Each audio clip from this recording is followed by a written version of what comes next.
What if your biggest loss in life became the catalyst to the biggest blessings of your life?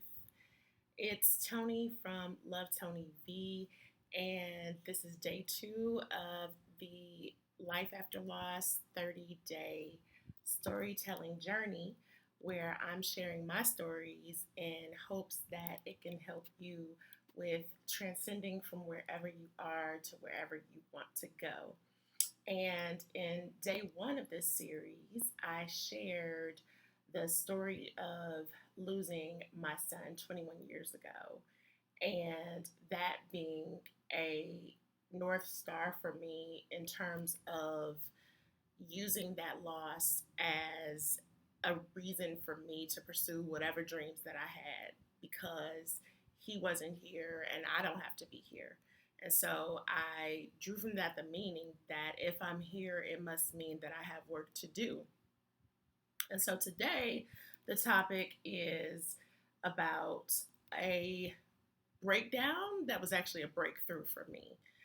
And that event, as I shared, was the most devastating thing that I've been through before or since.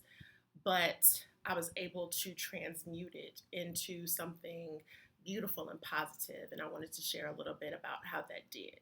So, going back the 21 years, I was living in Detroit, where I'm from, where I love, I just hate the cold. But I had always dreamed and fantasized about moving elsewhere, away from Detroit, away from the cold, specifically Atlanta, because I visited Atlanta, for spring break in college and had a ball. But Atlanta has an energy that really, really spoke to me. It was positive, it was creative, it was vibrant, and there are places that I travel and I'm thinking maybe you've traveled too, and it just clicks. It just feels like this is one of my places. And Atlanta was definitely that for me. But growing up in Detroit, I had never lived anyplace else besides there. I went to school for 4 years in a suburb of Detroit. And other than that, my life was in the city. My immediate family also has always lived in the city. Nobody has moved away and, kind of expanded our circle. So it just wasn't something that I necessarily saw a clear path forward. And I ended up going to my 10-year high school reunion and reconnecting with one of my childhood friends that I've known since third grade. And she lived in Atlanta. And so as we were connecting, I told her, wow, I would really love to, move to Atlanta. And she's like, you should. You need to do it. I'm in Atlanta. I'm thriving. I love it. And she's like, yeah, definitely you should. But she didn't leave it there. So she would call me kind of like every month, like, hey, just checking in, because I was like, maybe I can make this move to Atlanta. At the time, I worked for Blue Cross Blue Shield of Michigan, and I wasn't doing what I went to school for, which was English, and I wanted to go into public relations. And so I crafted this vision for myself that I was going to move to Atlanta and do PR. And it was so, I think, such a blessing that my friend, who's my best friend now, was that person who kind of kept, nudging me and checking in. And I don't know that I would have made that move had she not really been instrumental in that. We talked about, kind of, places I could stay or, jobs, leads, connections, those types of things. And as kind of the time passed, I really was like, I'm doing this. I'm moving to Atlanta.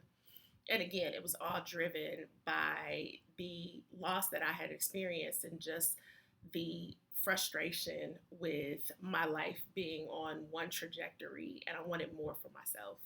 And so as the months went by, I was making my plans. I was stacking my money. I moved in with my mother for 6 months so I could save even more. And in April, 17 years ago, I ended up moving to Atlanta. And I actually ended up, subletting my friend's apartment. and even getting into public relations. So I actually will share more about that in a later video. But my time in Atlanta has opened and changed me in ways that I doubt I would have experienced had I stayed in Detroit. Detroit for me was home, and my circle was other people who were from Detroit at that time. Detroit's popping right now, but at that time people weren't, kind of moving there. Everybody there was pretty much from there. It wasn't a place like Atlanta where you have a lot of transplants and it's not, kind of a popular destination at that time. And so everybody just was fine with where we lived. And again, it's an amazing place. All of my family is still there. I miss it dearly, but it just was not the right fit for me. And at the time that I actually moved, it was 2008. And that's when it was the height of the recession, and Detroit was under a black cloud. So people had lost their jobs. The auto industry had, ground to a standstill. It was just an economically depressed area and time.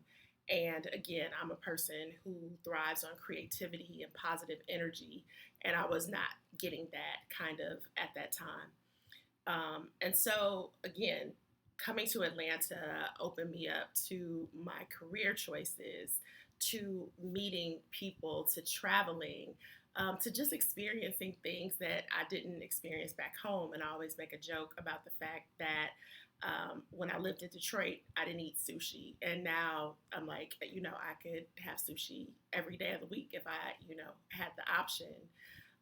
Or just little things like that that I was not exposed to, that kind of broadening my horizons with the move did. And I mean, again, it's just another big city. But again, it was more, I think, expanding my circle, expanding my thoughts around what was possible, and actually watching myself make that move, take those steps, make that leap. And people have told me in my family that they were proud of me and that I inspired them by making that move, because, like I said, it's just not something that most of us did. So I don't know if I would have eventually ended up in Atlanta had I not experienced the tragedy that I did. But I think that my move was more significant because it was attached and prompted by that tragedy, that I gave it a broader meaning, and that really shaped my outlook on what moving to Atlanta meant, which was, again, a fresh start, a change of pace and scenery, but really, again, that chance to live out the dreams that my son didn't have that chance. And ever since then, every April, when I think about moving down here, kind of driving my little Honda Civic down 75 and arriving here, and just the sunlight and the magnolia blossoms, and it just is beautiful. And so every April, I relive that moment and that time, and I just reconnect with my purpose for coming here. And yes, I am still here 17 years later. And I don't know if it's my forever home. I have a taste to travel more and possibly, explore some more destinations, but it was the one place and the one big move that, again, came out of a very tragic time in my life, a very low time in my life. And I struggled down here as well. I'll share some more of that in the series. But I always say it's kind of hard to be depressed when the sun is shining and the birds are singing. And again, you have the scent of all the amazing, kind of flora that we have here in Atlanta. And it's just the energy. And I love it. And it's always resonated with me. So again, I am thankful that I was able to rise above the circumstances, rise above my experience, rise above the pain, rise above being stuck, because I definitely could have gotten stuck. Again, after kind of my loss, it was dark days. It was a lot of, just mourning, grief. And I didn't even properly mourn back then. I just kind of went on to the next thing. I was kind of in between jobs, and I was just like off to the races with, kind of doing hustles and trying to find a main job at that time. And I didn't process and properly really work through my loss. It came later. I was able to heal. And of course, I'll share tools that were able to help me in that healing. But it just really would have been, I think, a challenge for me. And it would have taken a lot longer if I did not kind of break my pattern. And sometimes that's what you have to do after a loss is you have to break your pattern. You have to shake things up based on whatever you experience, whether it's kind of, the home that you're in or where you live or what your job is. Loss contextualizes a lot of what we accept and tolerate because it sharpens our focus on what's important. I think when you lose someone or something or you go through a transition, it really cuts out a lot of the fluff and you really become laser focused on priorities and what's really important in the big scheme of things, things that seemed important. Again, if you've lost someone and you see how short life is, you realize it's not really that important after all. So that is just a little bit of my story of, again, how one of the biggest losses in my life, I think, turned into one of the greatest blessings in my life in my newfound home. And again, with being attached to that sense of purpose for my move. I don't know if I had just picked a place, randomly and moved, if I would have treated it as the gift that it has been. So, my question for you is, are there things that you're holding on to that have to do with your loss that you could possibly find a way to transform into something, into something new, into a new direction, into a new path? What might that look like for you as you start to think about life after loss? So I hope that was helpful. And tomorrow I will be sharing what I wish someone had told me at the beginning of my healing transformation and journey. So I hope to see you there and take care.